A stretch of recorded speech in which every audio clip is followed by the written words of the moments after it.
మంచిది. ఈరోజు దేవుడు మనతో మాట్లాడబోయే అంశం ఏంటంటే ఫలించుట అనండి. ఫలించుట. అసలు ఫలించాలంటే ఏం చెయ్యాలి? ఫలించటానికి మనం ఇక్కడ చేయవలసిన కష్టం ఏమిటి, కృషి ఏమిటి అన్నది చూస్తే కష్టే ఫలి. అవునా? చెప్పండి. కష్టమే ఫలి. కానీ ఇక్కడ మనం ఆలోచిస్తే దేవుని వాక్యము ద్వారా మనకి అర్థమయ్యేది ఏంటంటే దేవుని కృపలో మనము నిలబడితే ఫలిస్తాం. ఎట్లా ఫలించాలి? చాలామంది ఈరోజు ఫలించటానికి ఇష్టపడతారు, కానీ ఎలా ఫలించాలో తెలియదు పాపం చాలామందికి. నేను ఫలించాలి, అభివృద్ధి నొందాలి, నేను చాలా ఉన్నతమైన స్థితిలో దేవుని సన్నిధిలో ఉన్నతమైన స్థితికి వెళ్ళాలి అనుకుంటారు, కానీ ఫలించాలి అనుకుంటారు, కానీ అసలు ఫలించడానికి ఏం చేయాలో తెలియదు. చాలామంది ఈ లోకంలో ఉన్న వాటిని బట్టి ఫలించామనుకుంటారు.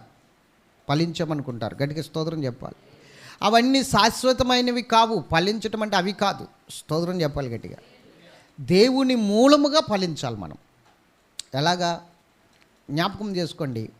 ఉదాహరణకి ఈ లోకంలో మనము సంపాదించిన దాన్ని బట్టి ఫలించాము అనుకుంటున్నాం చాలామంది. రైటే, అది ఫలింపే కాదన్నాం. కానీ ఫలించటం అనేది ఆత్మీయంగాను లోకానుసారంగా రెండు విధాలుగా కూడా ఉండాలి. అటు ఆత్మీయంగా ఫలించి లోకానుసారంగా దరిద్రులమై ఉంటే అది దేవునికి అవమానమే కదా. అవమానమా కాదా? అందరూ దేవుడిని దూషిస్తారు. నీ దేవుడు గొప్ప అన్నావు, నీ దేవుడు శక్తిమంతుడు అన్నావు, ఇలా ఉన్నావేంటి, ఇలా బ్రతుకుతున్నావేంటి, కట్టుకోవడానికి ఏమీ లేవు, తినడానికి ఏమీ లేవు, ఇదేనా మీ దేవుడు గొప్పతనం అంటారు. అట్లా కాకుండా దేవుడు లోకానుసారంగానూ మనల్ని అభివృద్ధిలోనికి తీసుకొస్తాడు, ఫలించేటట్లు చేస్తాడు, ఆత్మీయంగా కూడా ఫలించేటట్లు చేస్తాడు. స్తోత్రం చెప్పాలి గట్టిగా. కాబట్టి ఫలించటం అనేది రెండు విషయాల్లో మనము చూడవలసిన విషయం. అటు ఇటు కూడా, ఇటు ఆత్మీయతని ఇటు లోక సంబంధమైన ఫలింపుని రెండింటిని త్రాసులు వేస్తే రెండూ కూడా సమానంగా ఉండాలి. ఒకటి మొగ్గై ఒకటి తేలిపోకూడదు.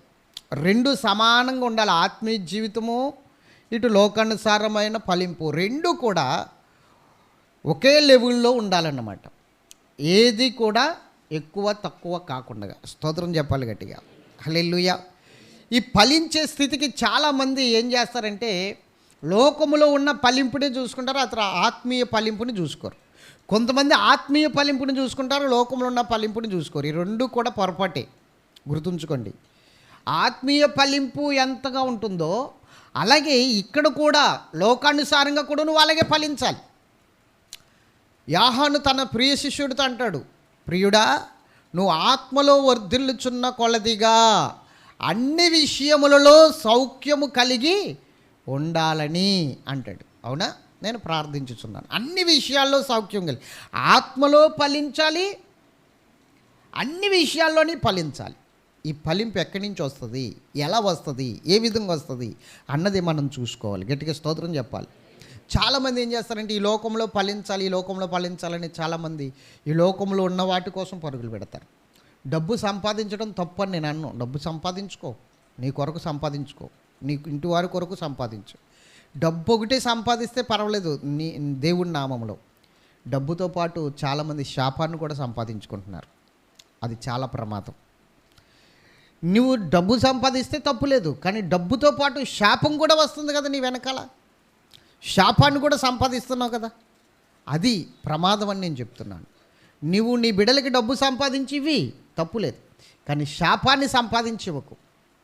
డబ్బు సంపాదిస్తున్నాను కదా, అది ఎలాగైతే ఏంటి సంపాదిస్తున్నాను కదా అనుకుంటే శాపం వస్తుంది. డబ్బు సంపాదించడమే గొప్ప కాదు, దాని వెనకాల శాపం రాకుండా చూసుకోవడం కూడా ఒక విషయం. ఎందుకంటే గెహజీ అనే ఒక వ్యక్తి డబ్బు సంపాదించుకోవాలనుకున్నాడు, కానీ ఎలాగైనా పర్వాలేదు అనుకున్నాడు. కానీ ఆ డబ్బుతో పాటు అతనికి ఏమొచ్చింది? శాపం కూడా వచ్చింది వెనకాల. కాబట్టి ఆ శాపం రాకుండా మనం చూసుకోవాలి. డబ్బు మాత్రము సంపాదిస్తే కాదు, శాపం రాకుండా చూసుకో. నీ కుటుంబానికి శాపాన్ని అంటించకుండా చూసుకో, నీ బిడ్డలకి శాపాన్ని మిగల్చకుండా చూసుకో. కాబట్టి శాపం లేకుండా ఈ లోకంలో నువ్వు ఫలించాలి అంటే, శాపకరమైనది ఏది నిన్ను తాకకుండా ఉండాలి అంటే, నువ్వు అభివృద్ధి నొందాలంటే, ఫలించాలి అంటే ఒకటే మార్గం. గట్టిగా స్తోత్రం చెప్పాలి. అది దేవుని మూలముగానే సాధ్యం. అది ఎట్లాగో నేను చెప్తాను, జాగ్రత్తగా విందాం, గట్టిగా స్తోత్రం చెప్పాలి. ఫలించుట అన్న మాటను బట్టి మనం ఆలోచన చేస్తే ఎలా ఫలించగలదు? ఇప్పుడు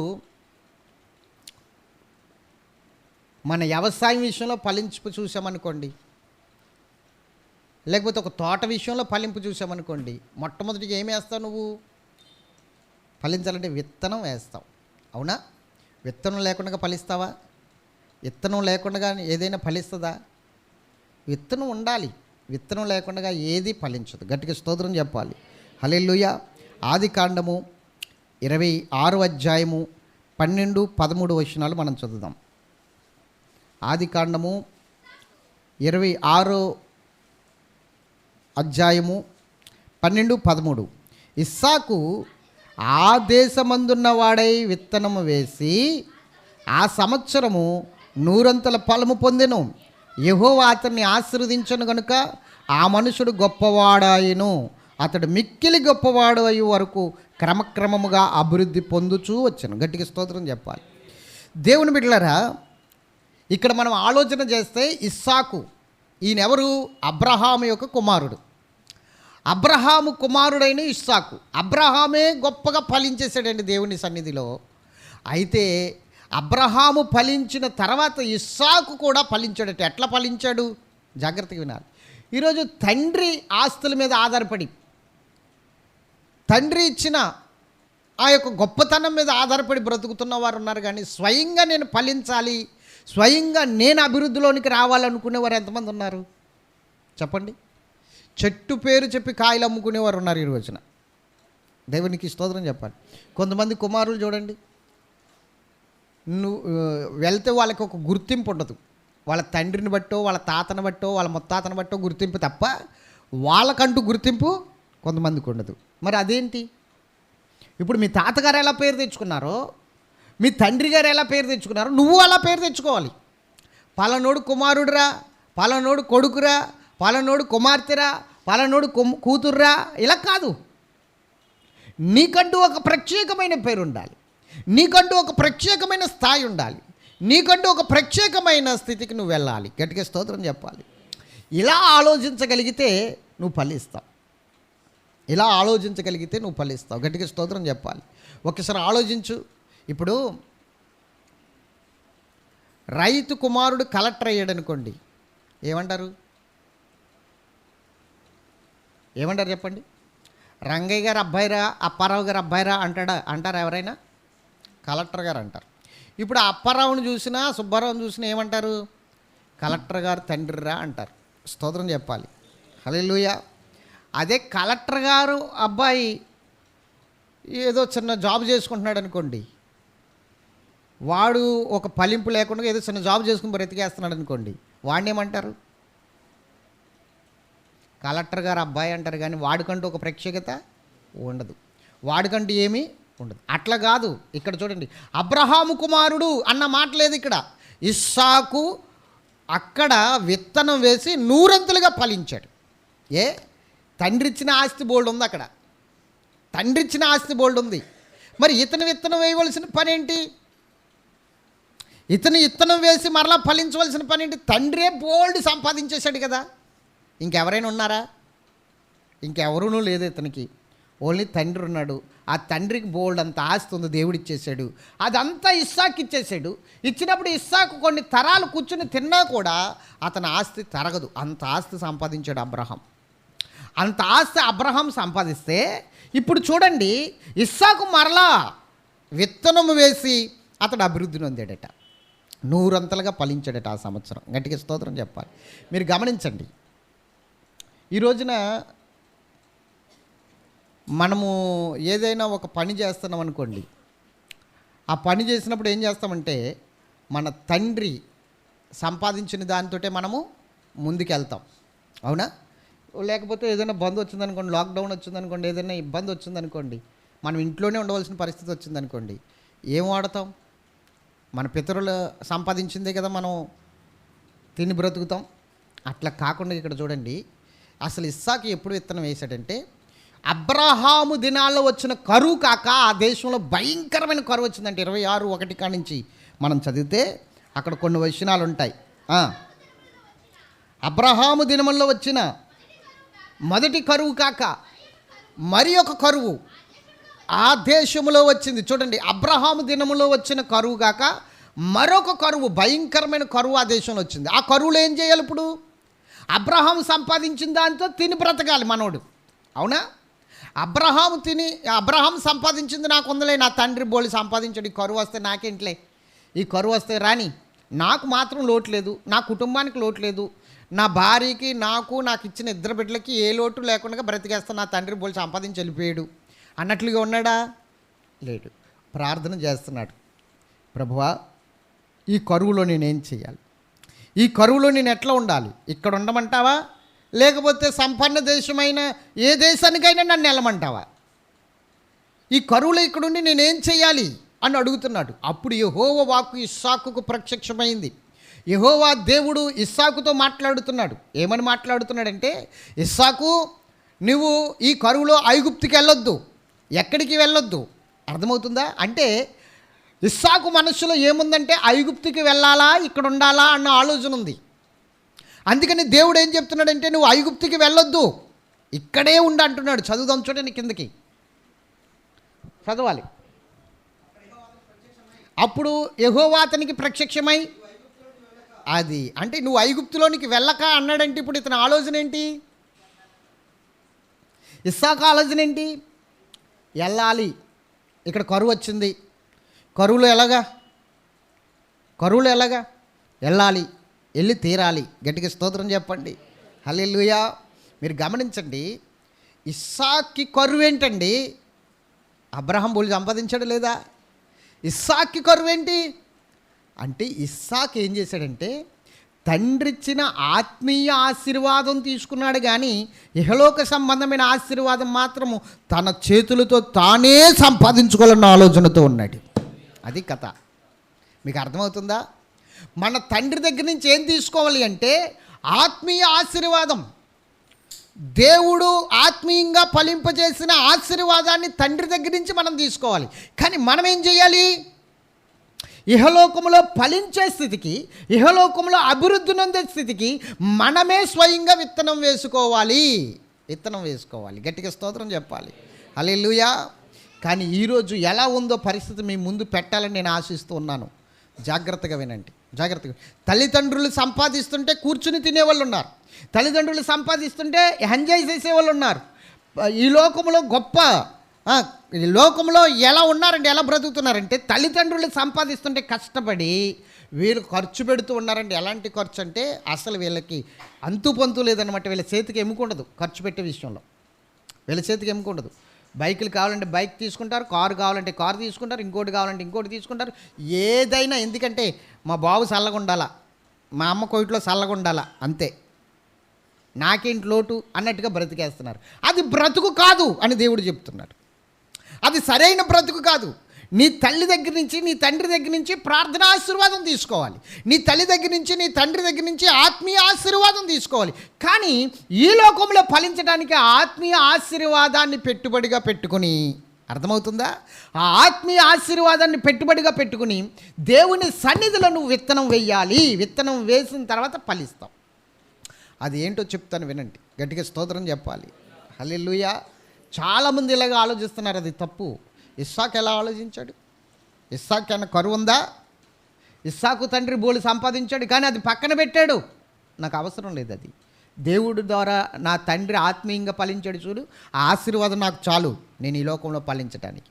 నీ తండ్రి ప్రార్థిస్తున్నాడు కదా, బిడ్డలారా, యవనస్తులారా, తల్లిదండ్రులకు బిడ్డలైన వారులారా, మీకు ప్రశ్న వేస్తున్నాడు దేవుడు. నీ తండ్రి ప్రార్థిస్తున్నాడు, నీ తల్లి ప్రార్థిస్తుంది, మరి నువ్వేం చేస్తున్నావు? నీ తల్లిని చూస్తున్నావా, నీ తండ్రిని చూస్తున్నావా? వారు ప్రార్థించేటట్లు నువ్వు ప్రార్థన చేయాలని వారిలాగా నువ్వు మోకాళ్ళు వేయగలుగుతున్నావా?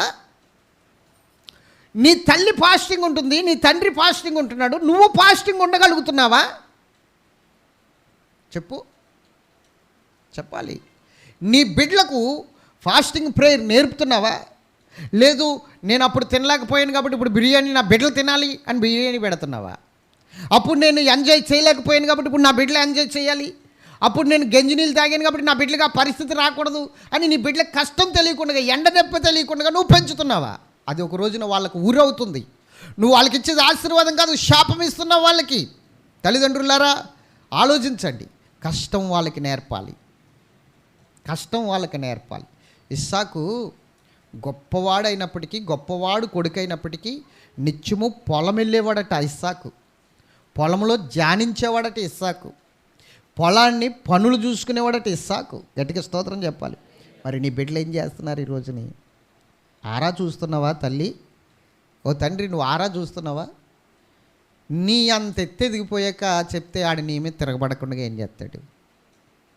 నీ అంత ఎత్తెదిగిపోయాక కాదు, చిన్నప్పటి నుంచి వాడిని ప్రయోజనకుడిగా చెయ్యాలి అంటే నీవు చిన్నప్పుడే వాడిని ఏం చేయాలంటే మోకాళ్ళు వంచేటట్లు చెయ్యాలి, ప్రార్థన చేసేటట్లు చెయ్యాలి. గట్టిగా స్తోత్రం చెప్పాలి. చిన్నపిల్లలే ఆడే తెలుసుకుంటాడు, వయసు వచ్చాక ఆడే తెలుసుకుంటాడు, జ్ఞానం వచ్చాక అనుకున్నవా? జ్ఞానం వచ్చాక వాడు తెలుసుకునేది ఏంటో తెలుసా? లోక సంబంధమైన జ్ఞానం, లోక సంబంధమైన స్థితి, లోక సంబంధమైన సహవాసం, లోకంలో ఎలాగోలాగను బ్రతికేయాలని. కొంతమందికి ఉంటుంది. ఎవరికైనా కారు ఎక్కారనుకో, నేను కారు కొనేయాలనిపిస్తుంది అడిగి. ఎవడైనా బైక్ ఎక్కాడనుకో, నేను బైక్ కొనేయాలనిపిస్తుంది. ఎవడైనా ఇల్లు కట్టుకున్నాడు అనుకో, ఆ గృహప్రవేశం చూసాడనుకో, ఈడు ఇల్లు కట్టేసుకోవాలనిపిస్తుంది. వీడికి ఏంటంటే ఆశ ఉంది, కానీ దాన్ని ఎలా నెరవేర్చుకోవాలో తెలియదు వీడికి. ఎంత చేసినా గొర్రెకి బెత్తెడు తోక అన్నట్లు వెళ్ళిపోదాం అనుకుంటాడు, కానీ వీడి వెనకాల ఏం లేకదు. బెత్తెడు తోక ఏం లెగుతుంది చెప్పండి? గేదెకున్నట్టు పెద్ద తోక ఉంటే అది లెగుతుంది. అది లెగిసి అటు ఇటు అల్లలాడి బాడీని కొట్టుకుంటుంది దురదెట్టిన గడల్లా. గొర్రె తోక ఏం ఉపయోగపడుతుందండి? దురదెడితే ఈ గేదె కొట్టుకున్నట్టు తోకిచ్చి కొట్టుకుంటుందా? ఈగల వాళ్తే గేదె ఆ తోకతో తోలుకున్నట్లు ఈ గొర్రె తోలుకుంటుందా? గొర్రెకి బెత్తుడి తోకని ఎందుకన్నారు? స్తోత్రం చెప్పాలి గట్టిగా. ఈరోజు దేవుడు నీతోనే మాట్లాడుతున్నాడు. జాగ్రత్త. ఫలించాలి అంటే ఆశ ఉంటే సరిపోదు, ఆశ ఉంటే సరిపోదు.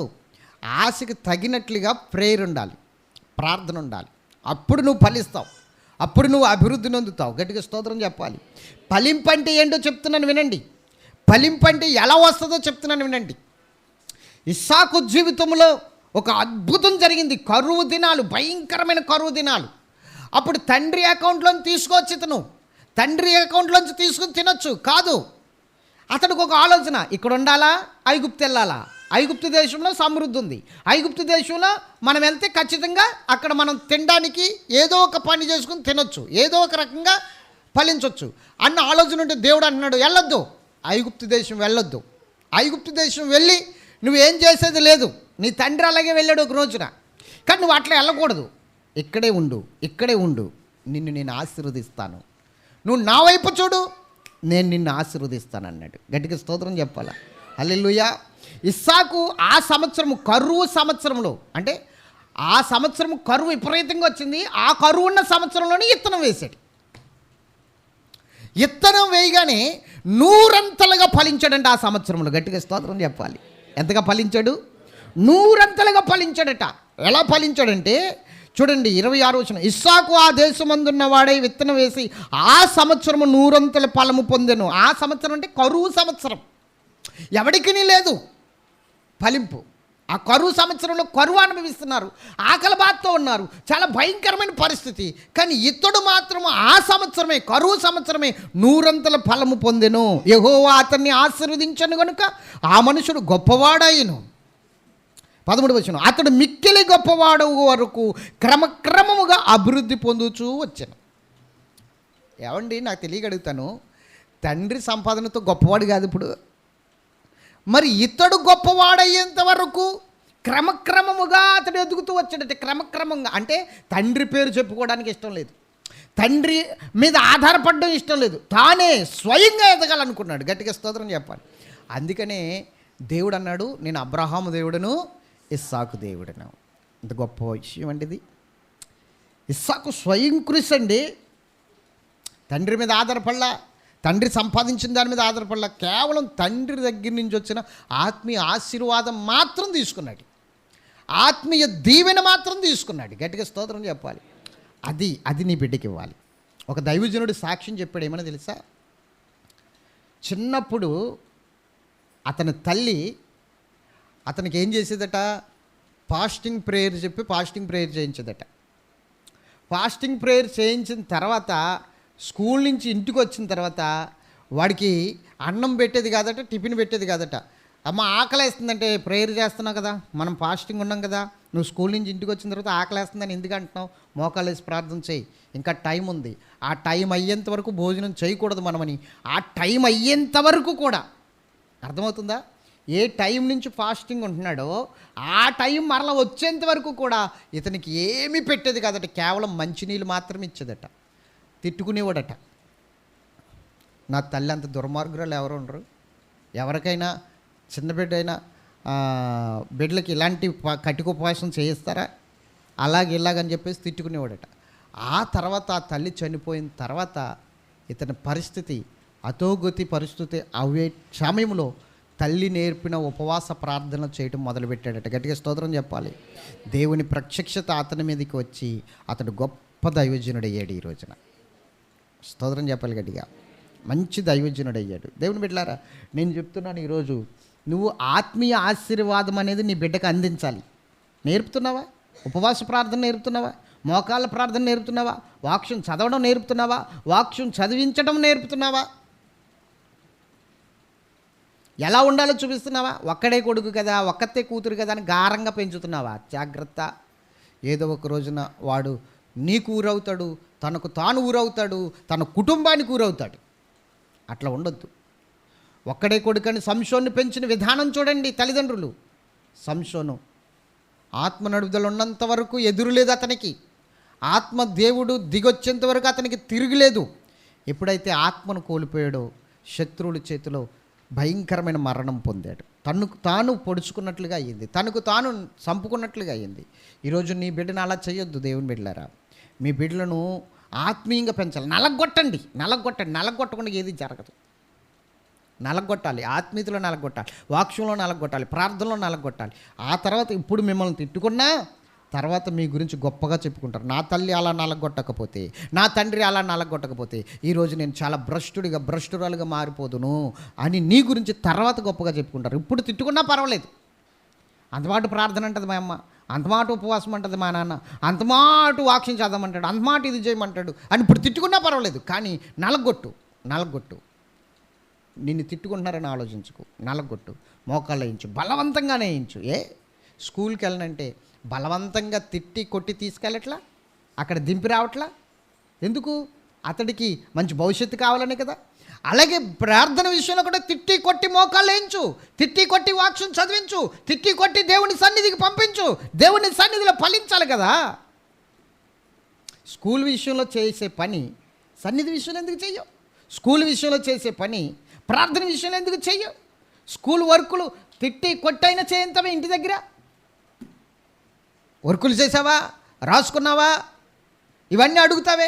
మరి నువ్వెందుకని దేవుని విషయంలో నువ్వు ఇంటికాడ నీ బిడ్డను ప్రశ్న వేయవు? వాక్యం చదివేవా? ప్రేయర్ చేసుకున్నావా? ఎన్నిసార్లు ప్రార్థన చేసుకున్నావు? ఎన్ని అధ్యాయాలు వాక్యం చదివావు అని ఎప్పుడైనా ఆరా చూసావా నీ బిడ్డల విషయంలో? నా బిడ్డలు ఇలా ఉండాలి, అలా ఉండాలని కలలు గనెత్తే కాదు, కలల గంట అయిపోరు నీ బిడ్డలు. ఇలాగ నలగొడితే అవుతారు నీ బిడ్డలు. నువ్వు ఎలాగ అనుకుంటున్నావు అలా అవుతారు. ఇంకా ఎక్కువ ఉన్నతమైన స్థితిలోకి వెళ్తారు నీ బిడ్డలు. నీ బిడ్డలు బాగుండాలని నువ్వు కోరుకుంటే, నీ బిడ్డలు ఆశీర్వదించబడాలని కోరుకుంటే, అబ్రహాము ఇస్సాకుకు అందించిన ఆత్మీయ ఆశీర్వాదం అందించి నీ బిడ్డలకి. నీ బిడ్డ ఎదురుగుండగా మోకాళ్ళయి, నీ బిడ్డ ఎదురుగుండగా ప్రార్థన చేయి, నీ బిడ్డలు ఎదురుగుండగా నువ్వు ఫాస్టింగ్ ఉండు. ఆయన నీ బిడ్డ నేర్చుకుంటాడు.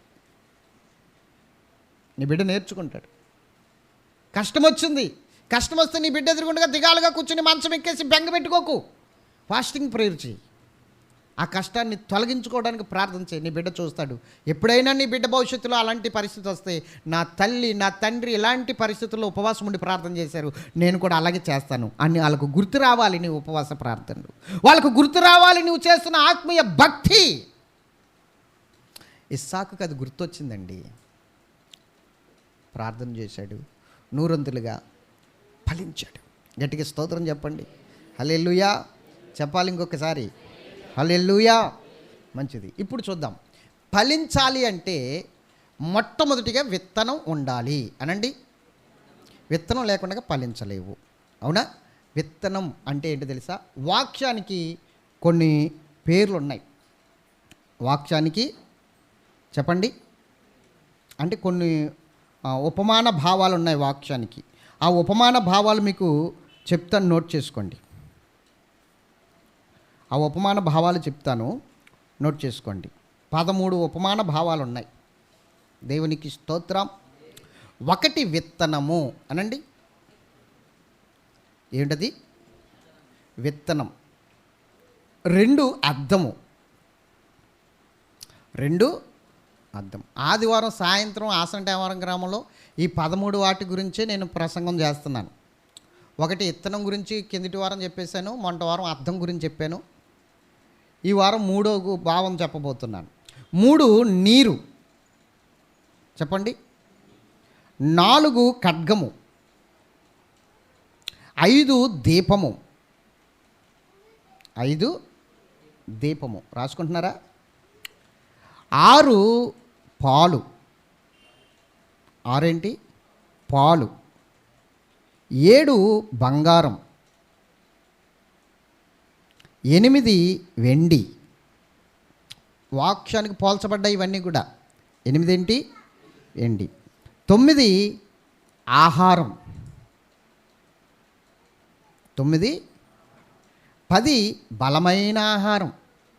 ఆహారం ఉంది, బలమైన ఆహారం ఉంది, 2 ఉన్నాయి. వాక్యానికి పోల్చబడిన భావాలు ఇవన్నీ కూడా.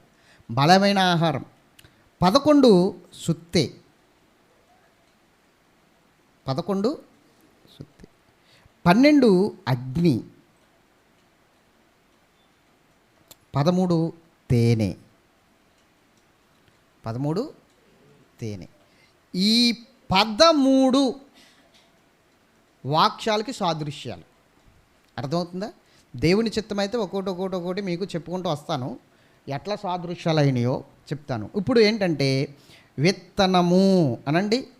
ఫలించాలంటే ఏం చేయాలి? ఇప్పుడు మనం చెప్పాలి సార్. విత్తనం వెయ్యాలి. విత్తనం అంటే విత్తువాను కూర్చున్న ఉపమానం చూడాలి మనం. వాక్యం విత్తనం ఎలా అయ్యిందో, ఆ విత్తనం ఎలా ఉందో చూడాలంటే చూడండి. మత్తయి 13:18 కానించి మనం చదువుదాం. నేను చదువుతాను, వినండి. విత్తువానిని కూర్చిన ఉపమాన భావం వినండి అని చెప్తున్నాడు యేసుప్రభు. అంటే విత్తువాడు అనే ఒక విత్తనాలు వేసేవాడు ఒక అతను ఉన్నాడు. అర్థమవుతుందండి? తీసుకుందిరు కానీ, నేను రిఫరెన్స్ చెప్పాను కదా, ఇంటికి వెళ్ళాకైనా చూసుకుందిరు కానీ. చూడండి, విత్తువాని కూర్చున్న ఉపమాన భావం జాగ్రత్తగా వినాలి. వాడు విత్తనాలు వేసుకుంటూ వెళ్తున్నాడు పొలంలో. విత్తనాలు వేసుకుంటూ వెళ్తున్నప్పుడు కొన్ని త్రోవ పక్కన పడ్డాయి, కొన్ని రాతి నేలలో పడ్డాయి, కొన్ని ముళ్ళ పొదల్లో పడ్డాయి, కొన్ని మంచి నేలలో పడ్డాయి. ఇప్పుడు చెప్పండి, 1 త్రోవ పక్కన, 1 రాతి నేల, 2 3 ముళ్ళ పొద, 4 మంచి నేల. గుర్తుంచుకోండి. ఈ విత్తనాలు జిమ్ముకుంటూ వెళ్తున్నాడు. ఈ విత్తనాలు జిమ్ముకుంటూ వెళ్తున్నప్పుడు త్రోవ పక్కన పడ్డ విత్తనాలు ఏమైనాయి అంటే, త్రోవ పక్కన పడ్డ విత్తనాలు ఎప్పుడు కూడా మొలవు. ఎందుకంటే త్రోవ పక్కన పడితే ఆకాశ పక్షులు వచ్చి ఏమైపోయినాయి, ఆ విత్తనాలని తినేసినాయి అన్నమాట, ఎత్తుకుని వెళ్ళిపోయినాయి. స్తోత్రం చెప్పాలి. తర్వాత రాతి నేలలో పడ్డాయి. రాతి నేలలో పడినప్పుడు ఏమైందంటే కొంచెంగా మొలకెత్తింది, కానీ రాతి నేల నీరు లేదు, రాయిగా ఉంది, గట్టిగా ఉంది. అందుకని ఏం జరిగిందంటే వేరు లేనందున వేరు లోతుకి వెళ్తేనే కదండి వేరు చెప్పాలి. వేరు ఎక్కడుంటుంది? లోతు. వేరు లేనందున ఏమైపోయిందంటే అది కొంతవరకు ఉండి తర్వాత ఎండిపోయింది. నీరు లేదు, ఏరు లేదు. గట్టిగా స్తోత్రం చెప్పాలి. ఎందుకు వేరు లేదు? మెత్తగా ఉంటే స్థలం వేరు ఉంటుందండి. మెత్తగా లేకపోతే లోపలికి ఎలాగెళ్తుంది వేరు? మీరు గమనించండి. ఇప్పుడు వేరు లేనిది ఏదైనా కొంతకాలమే ఉంటుంది, ఆ తర్వాత పడిపోద్ది. ఇప్పుడు కొబ్బరి చెట్లు ఉన్నాయా, తాడి చెట్లు ఉన్నాయా, వేర్లు ఎక్కడ ఉంటాయి?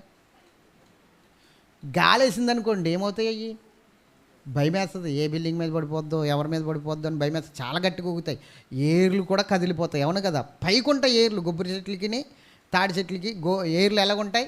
ఈత చెట్లకి పైకుంటాయి. అదే జామ చెట్టు కానివ్వండి, రాయి చెట్టు కానివ్వండి, యాప చెట్టు కానివ్వండి, గాలి వేస్తే వాటి నీడకి వెళ్తారు, కానీ కొబ్బరి చెట్ల నీడకి, తాడి చెట్ల నీడకి ఎవరు వెళ్ళరు. అవునా? వర్షం వచ్చినా గాలి వేస్తున్నా, గట్టిగా స్తోత్రం చెప్పాలి. ఎందుకు? మర్రి చెట్టు ఏర్లు రాయి చెట్టు ఏర్లు ఎలా ఉంటాయో తెలుసా? ఇక్కడ చెట్టు వేసామనుకోండి, ముసలం గుడి కాడికి వెళ్తాయి ఏర్లు. చెవుకుడు ముసలం గుడి ఉందా, అక్కడికి వెళ్తాయి. అక్కడ ఇల్లు కట్టుకుందామని బోర్లు తీద్దామంటే అక్కడ వస్తాయి ఏర్లు. ఏ ఏర్లు? రాయి చెట్టు ఏర్లు. జామ చెట్టు అంతే, మర్రి చెట్టు అంతే. అంటే ఎంత లోతుకి వెళ్తున్నాయి చూడండి. అందుకని అవి గట్టిగా ఉంటాయి, గట్టిగా ఉంటాయి. గట్టిగా స్తోత్రం చెప్పాలి. చాలా లోతుకి వెళ్ళి చాలా దూరం ప్రయాణం చేస్తాయి ఏర్లు. కానీ కొబ్బరి చెట్టు అట్లా కాదు, అక్కడికక్కడే ఉంటాయి, పైన ఉంటాయి ఏర్లు. పైనే నాటబడిన చెట్టు అది.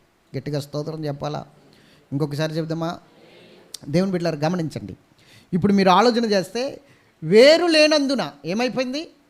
ఏరు లేనందున. చూడండి, ఎవడైనాను రాజ్యమును గూర్చి వాక్యం వినియు గ్రహింపక ఉండగా దుష్టుడు వచ్చి వాని హృదయంలో విత్తబడిన దాన్ని ఎత్తుకుని పోవును. త్రోవ పక్కన విత్తబడిన వాడు వీడే.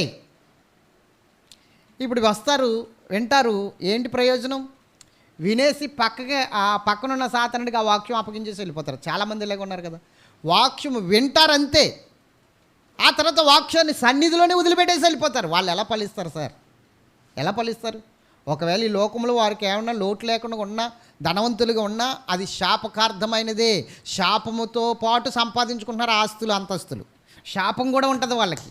స్తోత్రం చెప్పాలి గట్టిగా. వారి పాపము నుండి విడుదల పొందకుండా, దేవుని వాక్యాన్ని అంగీకరించకుండా సంపాదించుకుంటున్న సంపాదన పాపముతో సంపాదిస్తున్నది కాబట్టి దానికి శాపం మిగిలిపోద్ది. కడకొచ్చేసరికి బిడ్డలకు శాపం ఇస్తారు. గట్టిగా స్తోత్రం చెప్పాలి. తర్వాత ఏం జరిగిందంటే చూద్దాం. రాతి నేలను విత్తబడిన వాడు వాక్యము విని వెంటనే సంతోషంతో దాన్ని అంగీకరించును. అయితే అతనిలో వేరు లేనందున అతడు కొంతకాలం నిలుచుని కానీ వాక్యము నిమిత్తం శ్రమైనను హింసైనను కలగని అభ్యంతరపడతాడు. గట్టిగా స్తోత్రం చెప్పాలి. వాక్యము విన్న వెంటనే సంతోషిస్తాడండి వీడు. కానీ వీళ్ళు ఏమి లేదంటే చెమ్మలేదు, డ్రైగా ఉంటుంది. అంత మొత్తం డ్రై అయిపోతే ఏముంటుంది? చెమ్మలేదు. కొన్ని సంఘాలకు వెళ్ళినప్పుడు అంత డ్రై వాతావరణమే చూస్తాను. అక్కడ క్షమాయింపు ఉండదు. విత్తనాలు ఏమి వేస్తాం అక్కడ? డ్రైగా ఉండడం అంటే ఏంటి? ఆత్మ నడుపుదల ఉండదు, ఆత్మ సంబంధమైన ప్రత్యక్షత ఉండదు. నీరు ఆత్మాభిషేకానికి సాదృశ్యం. గట్టిగా స్తోత్రం చెప్పాలి. క్షమాయింపు లేని ఆ పరిస్థితి అంతా డ్రైగా ఉంటుంది. డ్రైగా ఉంటే ఏంటి పరిస్థితి? వాక్యం అనే విత్తనం అక్కడ వేసినా వేస్ట్ అయిపోతుంది. అవునా కదా? అబ్బా ఎంత బాగా చెప్పారు సార్, ఎంత గొప్ప మర్మం చెప్పారు సార్, భలే వాక్యం చెప్పారు సార్, నాకు చాలా నచ్చింది సార్ అంటాడు. కానీ ఆ వాక్యం నిమిత్తము బ్రతకడానికి ఇష్టపడ్డవాడు కొంచెం శ్రమ వచ్చేసరికి, కొంచెం శోధన వచ్చేసరికి విన్న వాక్యాన్ని పక్కన పెట్టేసి లోకములో ఆ శ్రమలు తప్పించుకోవడానికి తిరుగుతాడు, లోకానుసారంగా ఆలోచిస్తాడు. ఒకవేళ గట్టిగా జ్వరం వచ్చి వారం రోజుల కన్నా ఎక్కువ జ్వరం ఉందనుకోండి, డాక్టర్లు ఎంత ప్రయత్నించినా ఆ జ్వరం పోవట్లేదు అనుకోండి, ఆడేం చేస్తాడో తెలుసా? రాంగ్ రూట్లో వెళ్తాడు. అప్పుడు రాంగ్ స్టెప్ వేస్తాడు. ఎంతకాలమని డాక్టర్లకి నయం కావట్లేదు, ప్రార్థనలకి నయం కావట్లేదు, ఇదేదో మొత్తం మీద గండు సాతానుడే అని చెప్పేసి అప్పుడు వెళ్తాడు వెళ్ళకూడని చోటకి. అంటే ఎలాంటి పరిస్థితి వచ్చినా సావు అయితే క్రీస్తే, బ్రతుకైతే లాభమే. సావు అయితే లాభమే, బ్రతుకైతే క్రీస్తే అన్నట్లుగా వాడు ఉండడు. వాడి జీవితం అంతా ఈ లోకంలో సంతోషంగా బ్రతకాలనుకుంటాడు. అందుకని చిన్న శ్రమ వచ్చేటప్పటికి, చిన్న కష్టం వచ్చేసరికి వాడి పరిస్థితి ఏంటంటే వాక్యాన్ని పక్కన పెట్టేసి లోకాన్ని ఆశ్రయిస్తాడు. గట్టిగా స్తోత్రం చెప్పాలి. అందుకని వాడు ఫలించలేడు. ఎందుకంటే డ్రైగా ఉంది కదా, అంతా ఎండిపోయింది. అక్కడ వాతావరణం అంతా ఎండిపోయింది. ఎండిపోయిన నేల మీద విత్తనాలు వేయండి మీరు, మొలుస్తాయా?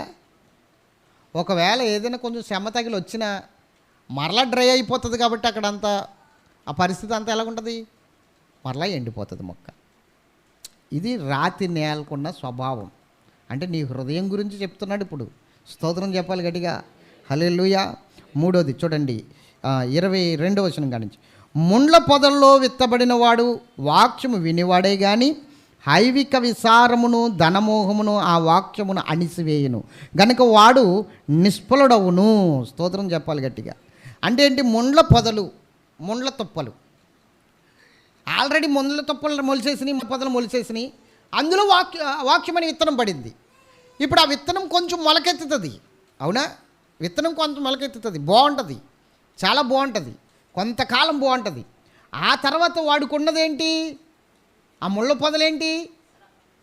ఆ ముళ్ళ పొదలేంటి, ఆ గచ్చ పొదలేంటి? వీడికున్న ఆలోచనలు, ధనమోహం, ఐవిక విచారం. ఏమి తిందునా, ఏమి త్రాగుదునా, ఏం ధరించుకుందునా, ఇల్లు ఎప్పుడు కట్టుకుందునా, కొత్తగా ఇల్లు గృహప్రవేశం ఎప్పుడు చేద్దునా, వాళ్ళలాగా ఎప్పుడు మంచి డ్రెస్ వేసుకుందునా, వాళ్ళలాగా ఎప్పుడు కారు కొందునా, ఎప్పుడు కారులో తిరుగుదునా, ఎప్పుడు మంచి బైక్ కొందునా, ఈ ఆలోచనలు ఎక్కువ ఉండి వీడేం చేస్తాడంటే ఆ ఆలోచనలు ముళ్ళతప్పుల్లా పెరిగిపోయినాయి. కాబట్టి ఈ ఆలోచనలని ముళ్ళతప్పులు ఆ విత్తనాల ద్వారా వచ్చిన మొలకల్ని అణిచేస్తాయి. ప్రార్థన చేసుకుంటూ వచ్చేస్తుందిటి, వాక్యం ఏంటి వచ్చేస్తుందిటి, దేవుని సన్నిధికి వెళ్తే వచ్చేస్తుందిటి. నేను అర్జెంటుగా కారు కొనాలా, నేను అర్జెంటుగా ఇల్లు కట్టాలా, నేను అర్జెంటుగా ఇది చెయ్యాలా, అది చెయ్యాలా, ఇలాగ ఆలోచిస్తున్నప్పుడు ఈ వాక్యాన్ని అణిచివేస్తాడు వీడు. ఆ ముళ్ళ తప్పులు అంటే ఆలోచనలే, ఐవిక విచారం అంటే అదే. క్లియర్గా రాసేసాడు ఇక్కడ యేసుప్రభు ఉపమాన భావం. చూడండి 22, ముండ్ల తుప్పల్లో విత్తబడిన వాడు వాక్యమును వినువాడే కానీ ఐవిక విచారమును ధనమోహమును అంటే ఏంటి? ఆలోచనలు. వాడికి ధనం సంపాదించాలన్న ఆలోచన, అంటే ఈ లోకంలో ఎలా బ్రతకాలన్న విచారణ, ఇదంతా ఏం చేస్తుందంటే వాక్యాన్ని అని ఇత్తనాన్ని అని చేస్తున్నాయి. నీకున్నాయి బ్రదర్ అటువంటి ఆలోచనలు? వాక్యంలో ఫలించకపోవడానికి కారణం అయ్యేనేమో చూడు, ప్రార్థనకి సరైన మనసు పెట్టకపోవడానికి కారణం అయ్యేనేమో చూడు, దేవుని సన్నిధికి సరిగ్గా రాకపోవడానికి కారణం అదేనేమో చూడు, దేవుని సన్నిధిలో వాక్యం విన్నా కూడా దిగాలుగా కూర్చోవడానికి కారణం అదేనేమో చూడు. ఈ ఐవిక విచారమేనేమో, ఈ ధనమోహమేనేమో. చాలా తప్పు. అది చాలా ప్రమాదం. ముళ్ళ తుప్పలతో పోల్చబడింది నీ ధనమోహం, నీ ఐవిక విచారం ముళ్ళ తుప్పలతో పోల్చబడింది. ముళ్ళ తుప్పలు అంటే అవసరమా నీ జీవితంలో? ఈ విచారం అవసరమా? ఈ ఆలోచనలు అవసరమా? అవి ముళ్ళ తుప్పలు, నీ బ్రతుకులు ముళ్ళ తుప్పలు అయ్యి. ఏమి తిందు, ఏమి త్రాగుదు, ఏం ధరించుకుంది, ఇవి ముళ్ళ తుప్పలు, నీ జీవితంలో ముళ్ళ తుప్పలు అయ్యి. వెళ్ళకపోతే మేము ఉండలేమేమో, వెళ్ళకపోతే అప్పులు తీరవేమో, వెళ్ళకపోతే సమస్యలు తీరవేమో, వెళ్ళకపోతే ఎలాగా, ఇవి ముళ్ళ తుప్పలు నీ జీవితంలో. ఈ ఆలోచనలన్నీ ముళ్ళ తుప్పలే. అవి ఉన్నంత వరకు వాక్యాన్ని నీ జీవితంలో నెరవేరకుండా చేస్తాయి, దేవునికి లోబడకుండా చేస్తాయి, దేవుని మాట మీద నిలబడకుండా చేస్తాయి, దేవుని కొరకు మనం జీవించకుండా చేస్తాయి, దేవుడికి ఇచ్చిన మాటను మనం నెరవేర్చకుండా చేస్తాయి. ఈ ముళ్ళ తుప్పలు ఉన్నంత వరకు ఫలింపు లేదు, ఫలింపు లేదు, ఫలింపు లేదు. దేవుని బిడ్డలారా, చివరిగా 23వ వచనం, మంచి నేలను విత్తబడిన వాడు వాక్యమును విని గ్రహించువాడు. ఏం చేస్తాడు? మొట్టమొదటిగా మంచి నేలలో పడ్డవాడు ఏం చేస్తాడు? శ్రద్ధగా వింటాడండి, తర్వాత గ్రహిస్తాడు. గ్రహింపు శక్తి ఉంటుంది వాడికి. ఇట్లాగన్నమాట, ఇలా చెయ్యాలన్నమాట, ఈ విధంగా నడవాలన్నమాట, ఈ విధంగా ఉండాలన్నమాట, ఈ విధంగా మాట్లాడాలి, ఈ విధంగా పాడాలి, ఈ విధంగా ప్రయాసపడాలి, ఈ విధంగా కృషి చేయాలి. ఒక గ్రహింపు వాళ్ళలోనికి వస్తుంది. విన్న తర్వాత గ్రహింపు రావాలి నీకు. విన్న తర్వాత గ్రహింపు రాకపోతే ఎలాగా? విన్న తర్వాత గ్రహించుకోకపోతే విత్తనం నిష్ప్రయోజనం అయిపోతుంది, ఫలింపు లేదు. చూడండి, గ్రహించువాడు అట్టివారు సఫలులై ఒకడు 100 ఒకడు 60 ఒకడు 30 ఫలిస్తాడు. ఫలించాలంటే ఏం చేయాలి? ఇప్పుడు ఇది సబ్జెక్టు. ఫలించాలంటే ఏం చేయాలంటే విత్తనము వేయబడాలి. విత్తనం వేయబడాలంటే నేల మంచి నేలగా ఉండాలి, విత్తనానికి అనుకూలముగా ఉండాలి, మొలకెత్తడానికి అనుకూలంగా ఉండాలి. గట్టిగా స్తోత్రం చెప్పాలి. నేల మంచిదండి కాబట్టి బాగా ఫలిస్తుందండి, నేల మంచిదండి, మట్టి మంచిదండి కాబట్టి ఇక్కడ మంచిగా ఫలిస్తుందండి అంటామా లేదా? మట్టి మంచిది సార్, అందుకే బాగా ఫలిస్తున్నారు, బాగా ఫలిస్తుంది. ఇక్కడ మా మట్టి మంచిది కాదండి, స్తోత్రం చెప్పాలి గట్టిగా. మా మట్టి మంచిది కాదండి, ఇలా చెప్తూ ఉంటారు చాలామంది. గట్టిగా స్తోత్రం చెప్పాలి. నేల మంచిదైతే 100 60 30 ఫలిస్తుంది. అసలు మంచి నేలకి ఎలా మారుతుంది? ఇప్పుడు గమనించాలి. విత్తనము వేసేవాడు ఎవడైనా సరే డ్రై నేల మీద, అలా పొడి నేల మీద అలా జిమ్మేడు విత్తనాలు మొట్టమొదటిగా ఏం చేస్తాడంటే దున్నుతాడు నేలని. ఏం చేస్తాడు చెప్పాలి? ఆ నేలని మెత్తటి పొడి నేలగా దున్నుతాడు. గట్టిగా స్తోత్రం చెప్పాలా? మీకు అర్థమవుతుందా? అంతేగాని అలా డ్రై అయిపోయిన ఆ మంటి మీద అలాగ పొడిగా ఉన్న మంటి మీద, లేకపోతే అలా గట్టిగా ఉన్న మంటి మీద విత్తనాలు వేసేసి వెళ్ళిపోడు, లేదా గొయ్యి తీసి విత్తనం కప్పెట్టేసి వెళ్ళిపోడు, రాదు. మొట్టమొదటిగా ఏం చేయాలంటే దున్నాలి, దున్నబడాలి. ఆ భూమి ఏం చేయాలి? దున్నబడాలి. మంచి నేల అంటే చెప్తున్నారు వినండి. దున్నబడినప్పుడు ఏమవుతుందంటే కిందది పైకి, పైది కిందకి మార్చబడుతుంది నేల. అలా దున్నబడుతూ వెళ్తున్నప్పుడు గాయం చేయబడుతుంది, గుల్లగా మార్చబడుతుంది. మార్చబడిన తర్వాత ఏమవుతుందంటే వెంటనే ఇత్తనం వేయరు, నీటితో చెమ్మ పెడతారు. ఆ నేలకి ఏం పెడతారు? చెమ్మ పెడతారు. మెత్తగా మారిపోవాలి, మెత్తగా మారిపోవాలి. గట్టిగా స్తోత్రం చెప్పాలి. ఇది మన హృదయంతో పోల్చబడింది. నీది రాతి గుండె, నీది రాతి గుండె, ఒక స్టోన్ హృదయం నీది. అటువంటి స్టోన్ లాగా ఉన్న నీ హృదయాన్ని వాక్యమని చుత్తుతో ఏం చేయాలంటే కొట్టబడాలి, కొట్టబడాలి, కొట్టబడాలి, దున్నబడాలి. గట్టిగా స్తోత్రం చెప్పాలి. దున్నబడాలి, ప్రార్థనలో దున్నబడాలి, ఉపవాసాలతో దున్నబడాలి. రాతి లాంటి నీ హృదయాన్ని మెత్తగా మార్చుకోవాలి. అంటే రాతి గుండెని తీసివేసి దేవుడు మాంసపు గుండెని పెట్టాలి నీకు. ఏ గుండె పెట్టాలి? యెహెజ్కేలు గ్రంథంలో ఉంటుంది కదా, నేను వారి రాతి గుండెని తీసేసి మాంసపు గుండెను వారికి ఇచ్చేదను అంటాడు. అవునా? కాబట్టి రాతి గుండెలాగా ఉన్న మనని, రాతి గుండెని ఏం చేయాలంటే దున్ని దున్ని దున్ని దున్ని దేవునికి అనుకూలమైన మెత్తగా మార్చుకోవాలి. దాన్ని ఏమంటారంటే దీనత్వం అంటారు, దేవునికి లోబడే విధేయత అంటారు. ఏమంటారు? గర్వం ఉంది, అహంకారం ఉంది, నాకేంట్లే అన్నట్లుగా ఉన్నాం, నాకేంట్లే అన్నట్లుగా బ్రతుకుతున్నాం. ఇది దేవుని దగ్గర పని చేయదు. నువ్వు ఫలించాలంటే నాకేంటి అన్నది ఉండకూడదు. నాకేంటి, మా తాత ముత్తాతల కానించి మేము సంపన్నులం, వీడు ఇప్పుడయ్యాడేమో, నడమంత్రపు సిరీడికి వచ్చిందేమో, కానీ మా తాత ముత్తాతల కానించి మేము సంపన్నులం. 10-15 తరాలు కూర్చుని తింటే తరగని ఆస్తులు మా తాత ముత్తాతలు సంపాదించి పెట్టేశారు, మాకేంటి అన్నట్లుగా ఉన్న. అట్లా దేవుడు ఒప్పుకోడు. నీకు నువ్వే కష్టపడాలి, ఇస్సాకు కష్టపడినట్లుగా. అప్పుడు దీనత్వం వస్తుంది. నలగొట్టబడడం ఏంటో అప్పుడు తెలుస్తుంది, మెత్తగా మారడం ఏంటో అప్పుడు తెలుస్తుంది. ఫలించాలి. నీ తండ్రి ఇచ్చిన ఆశీర్వాదంతో బతికేయడం కాదు, నీ తల్లిదండ్రులు ఇచ్చిన ఆశీర్వాదంతో బ్రతికేయడం కాదు, నిన్ను నువ్వు నలగొట్టుకోవాలి. అపోస్తలుడైన పౌలు ఏమంటాడో తెలుసా? నేను ఇతరులకు సువార్త ప్రకటించిన తర్వాత భ్రష్టుడిని అయిపోతానేమో అని భయమేసి నన్ను నేను నలగొట్టుకుంటున్నాను అంటాడు. అంటే మెత్తగా మారాలండి మనం. గర్వం తొలగిపోవాలి, అహంకారం తొలగిపోవాలి, నేననే స్వభావం తొలగిపోవాలి. నాకు తప్పెవడికి రాదు, నేను తప్పెవడు చేయలేడు, నేను తప్పెవడు మాట్లాడలేడు, నేను తప్పెవడు ఉండలేడు అన్న స్థితి తొలగిపోవాలి. దేవునికి విధేయత చూపి లోబడే మనస్సు, దీనత్వం కావాలి. విరిగి నలిగిపోవాలండి ఒక మాటలో చెప్పాలంటే. అప్పుడు అంగీకరిస్తాడు దేవుడు. అప్పుడు మంచి నేలగా మారిపోతావు. స్తోత్రం చెప్పాలి గట్టిగా. అప్పుడు పైనుండి ఆత్మవర్షం కురుస్తుంది అనమాట. కడవరి వర్షం అంటారు దాన్ని. ఆ భూమి మీద ఏం కావాలి చెప్పాలి? కడవరి వర్షం కురవాలి దాని మీద. ఆ వర్షం కురిసినప్పుడు ఆ దున్నబడిన నేల షమ్మగా మారుతుంది. ఫలింపు. ఇప్పుడు విత్తనం వేసేవాడు వర్షం కోసం చూస్తాడా లేదా? వ్యవసాయదారుడు వర్షం కోసం చూస్తాడా లేదా? మాట్లాడరే. అలాగే పరిశుద్ధాత్మ వర్షం కురవాలి మన మీద.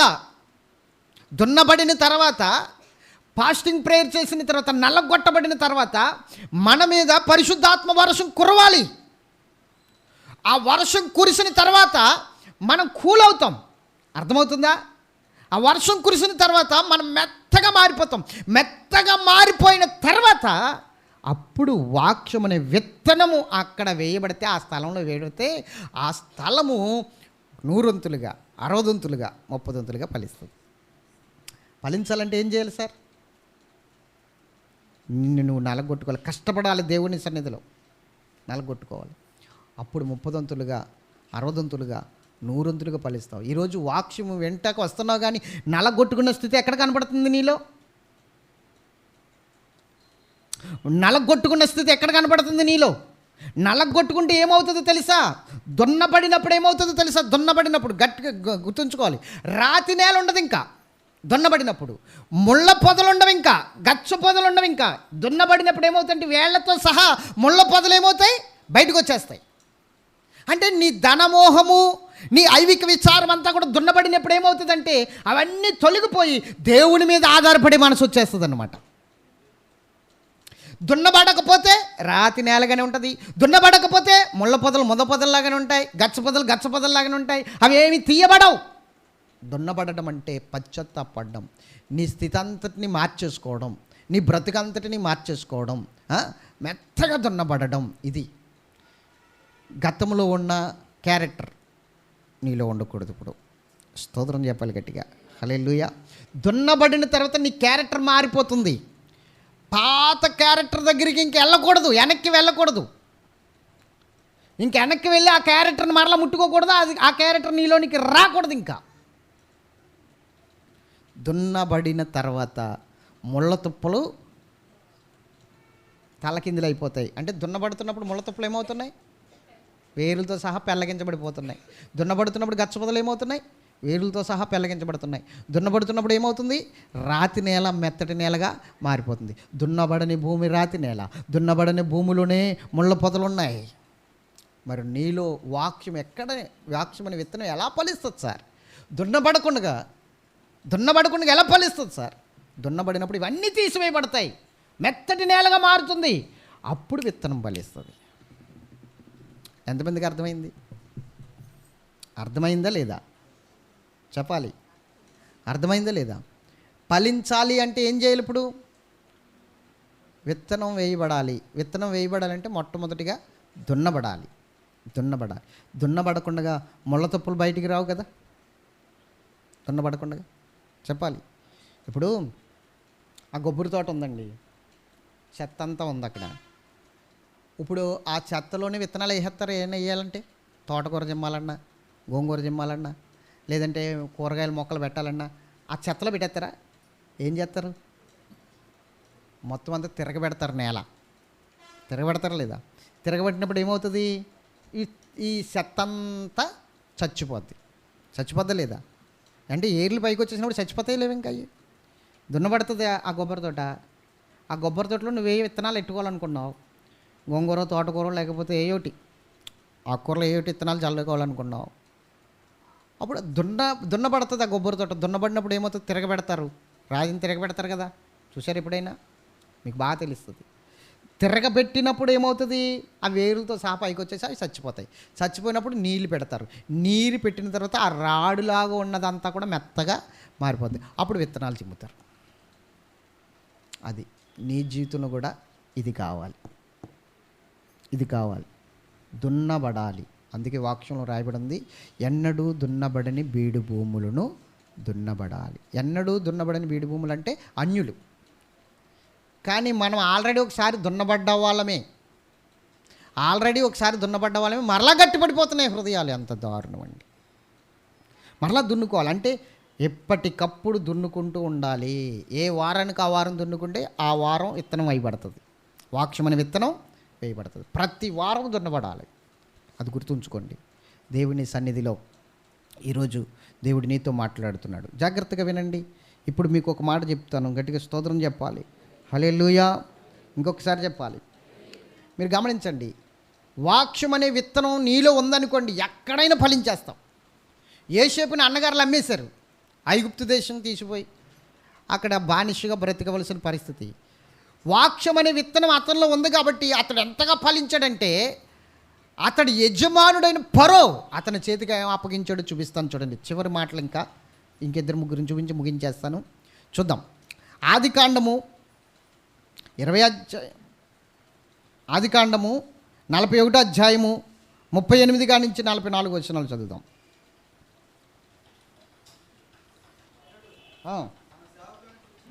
అతడు తన సేవకులను చూసి, ఇతని వలె దేవుని ఆత్మగల మనుషుణ్ణి కనుగొనగలమా అని ఎవరిని చూపించి? యోసేపుని చూపించి ఒక అన్యుడు సాక్ష్యం ఇస్తున్నాడు.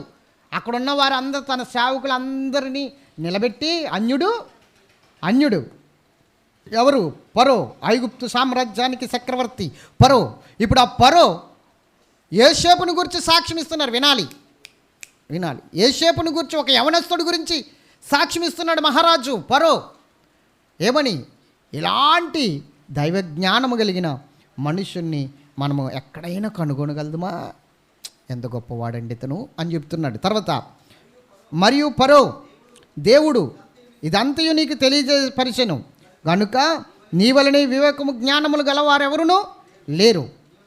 నీవు నా ఇంటికి, ఎవరింటికి? ఎవరింటికి? రాజుగారింటికండి. బానిసగా అమ్మబడిన యోసేపు, చెయ్యని నేరానికి తరమబడిన యోసేపు, చెయ్యని నేరానికి జైలు శిక్ష అనుభవించిన యోసేపు, చెయ్యని నేరానికి నరక యాతన పడ్డ యోసేపు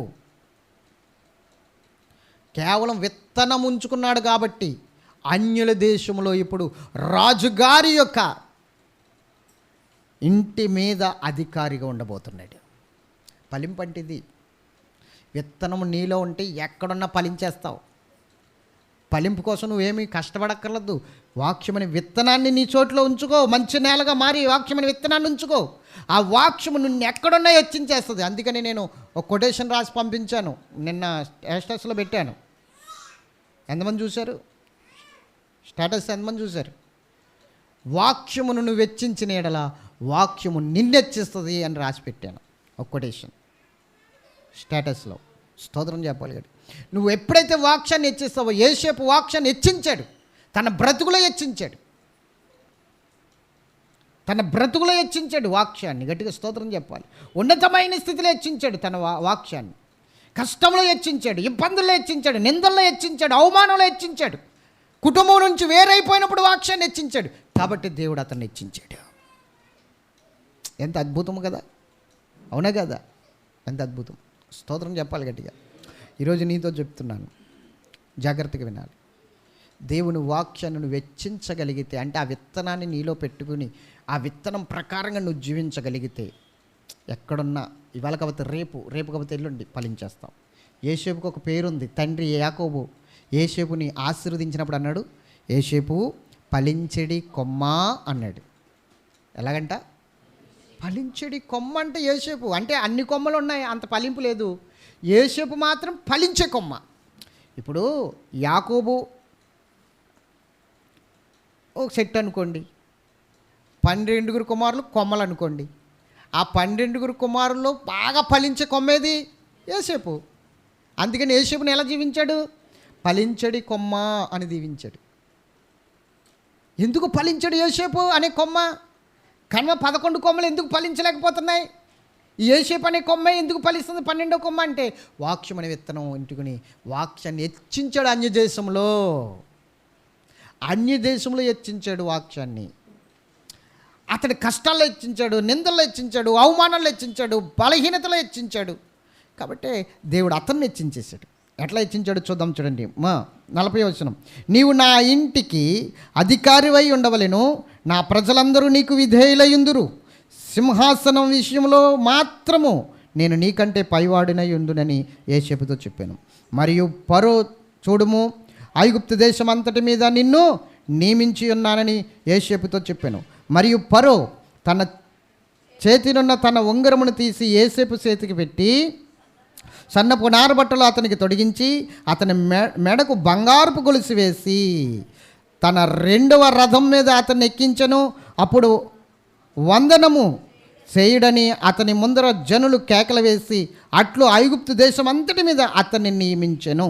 మరియు ఫరో యోసేపుతో, ఫరోను నేనే, అయినను నీ సెలవు లేక ఐగుప్తు దేశం అంతటను ఏ మనుషుడును తన చేతినైనను కాలినైనను ఎత్తకూడదని చెప్పాను. ఎంత గొప్ప హెచ్చింపండి, ఎంత గొప్ప ఫలింపండి. ఫరో నేనే, రాజు నేనే, అయినను సింహాసనం ఒక్క విషయంలోనే నేను నీకన్నా పైవాడిని. గట్టిగా స్తోత్రం చెప్పాలి. కానీ ఈ ఐగుప్తు దేశంలో ఉన్న ప్రజలందరూ నీకు విధేయులు అవుతారు, నీకు లోబడి ఉంటారు. నీ సెలవు లేకుండా నా దగ్గరికి కూడా రావక్కర్లేదు. నీ సెలవు లేకుండా ఒకటి చెయ్యి ఎత్తడానికి లేదు, ఒకటి కాలు ఎత్తడానికి లేదు. ఓ మాటలో చెప్పాలంటే ఈ యోసేపు గారు కూర్చోమంటే కూర్చోవాలి, పడుకోమంటే పడుకోవాలి, లేవమంటే లేవాలి, అంతే. ఎంత గొప్ప హెచ్చింపు, ఎంత గొప్ప ఫలింపు. ఎట్లా వచ్చింది ఇది? యోసేపు చిన్నప్పటి నుంచి వాక్యం అంటే ఇష్టం. యోసేపుకి ప్రార్థన అంటే ఇష్టం. తను నలగొట్టుకుని పొడి నేలగా, డ్రై నేలగా ఉన్న అతన్ని శ్రమల్లో, ఇబ్బందుల్లో, ఇరుకుల్లో నలగొట్టుకుని వాక్యమని విత్తనాన్ని ఉంచుకున్నాడు. కాబట్టి ఈరోజు ఎంత ఫలింపు వచ్చింది. ఫలించాలంటే ఏం చేయాలి సార్? నిన్ను నువ్వు నలగొట్టుకుని నీవు ఏం చేయాలో తెలుసా? మంచి నేలగా మారాలి, మంచి నేలగా మారాలి. అప్పుడు నీలో ఉన్న విత్తనం ఫలిస్తుంది. అది ఫలిస్తే నువ్వు ఫలించినట్లే, విత్తనం ఫలిస్తే నువ్వు ఫలించినట్లే. ఫలింపు అనేది నీ ద్వారానే తెలుస్తుంది. గట్టిగా స్తోత్రం చెప్పాలి. హల్లెలూయా. వాక్యం అనే విత్తనం ఉన్నంత వరకు నువ్వు ఫలిస్తావు. వాక్యం అనే విత్తనం సైడ్కి అయిందా నువ్వు దిగజారిపోవడం స్టార్ట్ అవుతుంది, నువ్వు పతనం అయిపోవడం స్టార్ట్ అవుతుంది, నాశనం అయిపోవడం స్టార్ట్ అవుతుంది. జాగ్రత్త. వాక్యం అనే విత్తనం ఉండాలి. షడ్రకు మేషకు అబేద్నెగోలు కావచ్చు, దానియేలు కావచ్చు, పరాయి దేశంలో ఎలా ఫలించారండి? వాళ్ళు అధికారులుగా ఎలా హెచ్చించబడ్డారండి? వాక్యమే, కేవలం వాక్యం మీద ఆధారపడ్డారు. వాక్యానికి వ్యతిరేకంగా వారు పరాయి దేశంలో ఏమీ చేయడానికి ఇష్టపడలేదు. యోసేపు ఇక్కడ పాపం చేయడానికి ఆ స్త్రీ ప్రేరేపించినప్పటికీ, పరో భార్య ప్రేరేపించినప్పటికీ అతను ఏం చేశాడు? ఆ పాపానికి దూరంగా పారిపోయాడు. మరి నువ్వు పాపానికి దగ్గరగా పరుగులు పెడుతున్నావా, పాపానికి దూరంగా పరుగులు పెడుతున్నావా? యోసేపు వాక్యాన్ని హెచ్చించాడు కాబట్టి, ఆ పాపం చేయకుండా పారిపోయాడు కాబట్టి దేవుడు ఆ దేశంలో అతన్ని హెచ్చించేశాడు. అలాగే షడ్రకు మేషకు అబేద్నెగోలు వాక్యానికి వ్యతిరేకంగా అక్కడ ఏమీ చేయకుండా, ఆ బొమ్మకు నమస్కారం చేయకుండా వాక్యాన్ని ఆ బొమ్మ విషయంలో, ఆ ప్రతిమ విషయంలో హెచ్చించారు కాబట్టి దేవుడు వాళ్ళని హెచ్చించాడు. దానియేలు కూడా ఆ వాక్యాన్ని హెచ్చించాడు కాబట్టి దానియేలుని దేవుడు ఆ బబులోను దేశంలో హెచ్చించేశాడు. మీరు ఇంటికి వెళ్ళిన తర్వాత దానియేలు గ్రంథం 6వ అధ్యాయం చదవండి. ఎట్లా హెచ్చించాడో షడ్రకు మేషకు అబేద్నెగోల్ని, దానియేలుని అక్కడ రాయబడి ఉంటుంది. 6వ అధ్యాయంలో ఎంతగా హెచ్చించాడో రాయబడి ఉంటుంది. గట్టిగా స్తోత్రం చెప్పాలి. దేవుని బిడ్డలారా, ఈరోజు మీరు కూడా హెచ్చించబడాలి అంటే, ఫలించాలి అంటే ఒకటే మార్గం చెప్పండి. పరాయి దేశంలో ఫలించారండి వీళ్ళు. అబ్రహాం కావచ్చు, ఇస్సాకు కావచ్చు. అబ్రహాం పరాయి దేశంలోనే ఫలించాడు, ఇస్సాకు పరాయి దేశంలోనే ఫలించాడు, యోసేపు పరాయి దేశంలోనే ఫలించాడు, షడ్రకు మేషకు అబేద్నెగోలు దానియేలు పరాయి దేశంలోనే ఫలించాడు. పరాయి దేశంలో ఫలించే గొప్ప స్థితి వాక్యం ద్వారానే. ఇక్కడ ఫలిస్తావు, నువ్వెక్కడున్నా ఫలిస్తావు. నువ్వు పొలంలో ఉన్నా ఫలిస్తావు, ఇంట్లో ఉన్నా ఫలిస్తావు, నీ వ్యవసాయం ఫలించబడుతుంది, నీ దుక్కుడెద్దులు ఫలించబడతాయి, నీ చేతులు కష్టార్జితం ఫలిస్తుంది. ఏదైనా ఫలింపే. ఇంక నువ్వు మట్టి పట్టుకున్న బంగారం అయిపోతుంది. ఇది ఎప్పుడు వస్తుందంటే నువ్వు మంచి నేలగా మారినప్పుడు. చెప్పండి. 100 అంతలుగా, 60 దంతులుగా, 30 దంతులుగా వీళ్ళెవరు? వాక్యమిని గ్రహించుకునేవారు. చెప్పండి. ఫలించాలంటే ఏం చేయాలి సార్? ఇప్పుడు ఏం చేయాలి? ఎలా ఉండాలి? ఇప్పుడు చెప్పండి, ఎంతమందికి అర్థమైంది వాక్యం? ఫలించుట అనండి. ఎట్లా ఫలించాలో ఇప్పుడు మనం నేర్చుకున్నాం, అవునా? తండ్రుల ఆస్తుల మీద కాదు. ఇస్సాకు తండ్రి ఆస్తిని బట్టి ఎప్పుడూ అతిశయపడలేదు. ఇది గుర్తుంచుకోవాలి. నిన్ను నువ్వు కట్టుకోవాలి దేవుణ్ణిలో. నువ్వు నలగొట్టుకోవాలి. తండ్రుల ఆస్తులు సంపాదించేస్తానికి నువ్వేమి నలగొట్టుకోకుంటావు? నలగొట్టుకోలేవు కదా. కాబట్టి నిన్ను నువ్వు నలగొట్టుకోవాలంటే కష్టం ఏంటో నీకు తెలియాలి, ఇబ్బంది ఏంటో నీకు తెలియాలి, అవునా? శోధన ఏంటో నీకు తెలియాలి. అన్నిట్లో నువ్వు నలగొట్టుకుంటే మంచి నేలగా మారుతావు. ఇస్సాకు అందుకనే నన్ను నేను నలగొట్టుకుని నేను కూడా స్టేజ్కి రావాలి, నేను కూడా నా బిడ్డలను ఆశీర్వదించే స్టేజ్కి రావాలి, నేను సంపాదించిన ఆశీర్వాదం నా బిడ్డలకు వెళ్ళాలి, నా తండ్రి సంపాదించిన ఆశీర్వాదం నాకు వచ్చినట్లుగా నేను సంపాదించింది నా బిడ్డలకు వెళ్ళాలన్నట్లుగా ఏం చేశాడు తెలుసా? స్వయంగా కష్టపడడం మొదలుపెట్టాడు, విత్తనం వేయడం మొదలుపెట్టాడు. అది మనం చెయ్యాలి. ఎంతమందికి అర్థమైంది? ఈరోజు ప్రార్థన చేసుకుందామా? దేవుడు తన వెనుకడలి మాటలు దీవించునుగాక. ఆమేన్.